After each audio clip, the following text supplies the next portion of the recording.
Vo 18. storočí žil v Levoči muž menom Mikuláš Štefan. Hovorí sa, že v jedno letné popoludnie zachvátil jeho dom ničivý požiar. Zhorelo všetko, aj jeho manželka a dieťa, a možno aj jeho duša. Zlomyselní ľudia si začali šuškať, že oheň vznikol jeho vinou.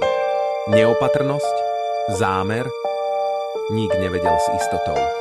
No on sám tomu uveril. Zlomil sa.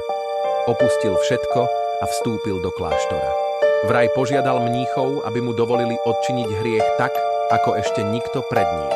A na vlastnú žiadosť sa nechal zamurovať zaživa v kamennej cele. Nikdy z nej nevyšiel. A práve od tej chvíle sa začala šíriť legenda o bielej postave, ktorá sa v noci prechádza po kláštorných chodbách a hradbách mesta.